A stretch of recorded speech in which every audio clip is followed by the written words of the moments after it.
عمرك سمعت عن معجزة بتحصل كل سنة قدام عيون الناس كلها؟ في دير صغير في جزيرة يونانية يوم 15 أغسطس من كل سنة بيظهر مشهد عجيب بيخلي العالم كله يتكلم عنه. تعابين عليها علامة الصليب بتظهر فجأة جوه الكنيسة وبتزحف حوالين الأيقونات والناس من غير ما تأذي حد. إيه حكاية المعجزة دي؟ وليه مرتبطة بصوم العذراء مريم بالذات؟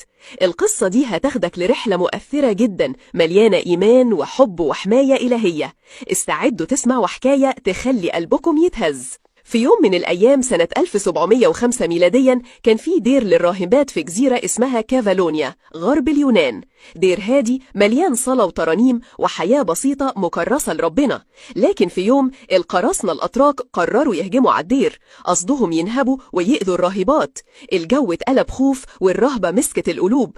الراهبات ما كانش ليهم غير حل واحد، رفعوا صلواتهم بكل حرارة للسيدة العذراء مريم أم النور وقالوا: يا أمنا يلي عمرك ما بتسيبي أولادك، الحقينا وانقذينا. وفجأة المعجزة حصلت.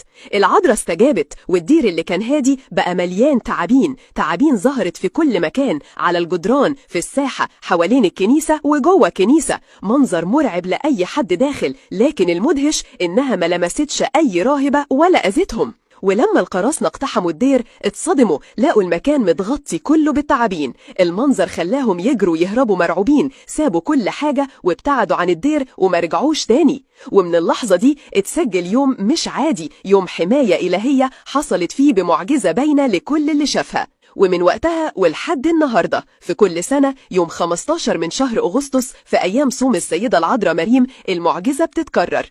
التعابين دي بترجع تظهر تاني، لكن المرة دي مش مرعبة، بالعكس الناس كلها بتيجي من كل مكان عشان تشوف المشهد الغريب. التعابين دي بتظهر بعلامة صغيرة على رأسها على شكل صليب، ولسانها كمان على شكل صليب.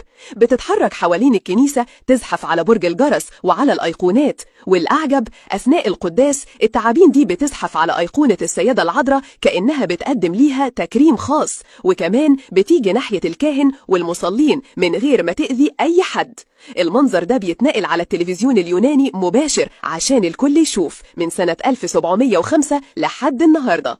وبمجرد ما ينتهي القداس التعابين تختفي تاني في البرية ومحدش يقدر يلاقيها ولا يلمحها لحد السنة الجاية، وكأنها بتظهر في اليوم ده مخصوص، بس يوم معجزة العذراء. القصة دي مش مجرد حكاية قديمة، دي شهادة إن أم النور واقفة جنب ولادها وبتحميهم، وإن كل صلاة بترتفع بإيمان بتتسمع وتستجاب.